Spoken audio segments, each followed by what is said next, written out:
കേജ്രിവാൾ പഞ്ചാബിലെ ഹോഷിയാപൂരിന് സമീപം ഒരു വിപാസന ധ്യാനത്തിൽ പങ്കെടുക്കാൻ പോയിരിക്കും. 10 ദിവസത്തെ ധ്യാനമാണ്. ഈ വിപാസന ധ്യാനം തന്നെ വിവാദമായ ധ്യാന രീതിയാണ്. വിപാസന ധ്യാനത്തിൽ, അതായത് സമാധാനം തേടി, ശാന്തത തേടി കേജ്രിവാളും ഭാര്യയും കൂടി 10 ദിവസത്തേക്ക് ഹോഷിയാപൂരിലേക്ക് പോയിരിക്കുന്നു. ഈ ഹോഷിയാപൂരിലേക്കുള്ള യാത്രയും ഈ വിപാസന ധ്യാന കേന്ദ്രത്തിലേക്കുള്ള യാത്രയും ഒക്കെയാണ് ഇപ്പോൾ വിവാദമായിരിക്കുന്നത്. ഏതാണ്ട് 100-ലധികം പോലീസിനെ വിട്ടുകൊടുത്തിരിക്കുന്നു പഞ്ചാബ് സർക്കാർ എന്നും കോടികൾ വിലമതിക്കുന്ന ബുള്ളറ്റ് പ്രൂഫ് ലാൻഡ് ക്രൂയിസറിലായിരുന്നു കേജ്രിവാളിന്റെ യാത്രയെന്നുമാണ് ഇപ്പോൾ പുറത്തുവരുന്ന വിവരം.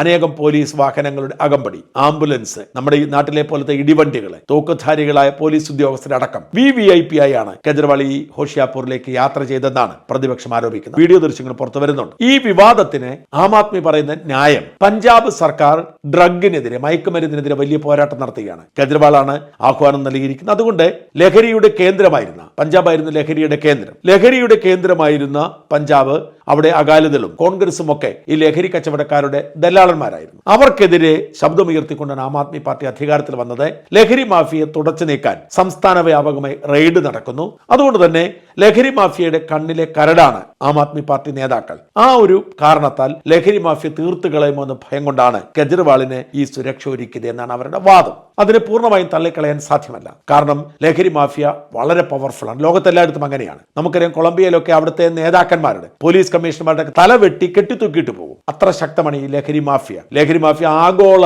ലിങ്കുകളുള്ളതാണ്. അതുകൊണ്ട് തന്നെ ലഹരി മാഫിയോട് ഇടപെടുന്നത് സൂക്ഷിച്ചാണ്. നമ്മുടെ നാട്ടിൽ ലഹരി മാഫിയ പതിയെ പിടിമുറുക്കുന്നുണ്ട്. സർക്കാരും പോലീസും അനങ്ങാതിരിക്കുന്ന ഈ ഭയം കൊണ്ടാണ്. ലഹരി മാഫിയെ അവരുടെ ഇഷ്ടത്തിന് പ്രവർത്തിക്കാൻ വിട്ടാൽ കുഴപ്പമൊന്നുമില്ല. അവർക്കത് രംഗത്ത് വന്നാൽ അവർ ജീവനെടുക്കും. അതുകൊണ്ട് അരവിന്ദ് കെജ്രിവാളിന് സുരക്ഷ കൊടുക്കുന്നു എന്ന് പറയുന്നത് ഒരു പരിധി വരെ ശരിയാണ്. പക്ഷെ ചോദ്യം, ഈ വൻ സുരക്ഷയോടുകൂടിയുള്ള സ്ഥലത്ത് മാത്രമേ കെജ്രിവാളിന് ധ്യാന സ്ഥലം കണ്ടെത്താൻ കഴിഞ്ഞുള്ളൂ? ഡൽഹിയിലോ മറ്റ് സുരക്ഷ ആവശ്യമില്ലാത്ത മറ്റെവിടെയെങ്കിലുമോ കെജ്രിവാളിന് ധ്യാനിക്കാൻ പോയിക്കൂടായിരുന്നോ?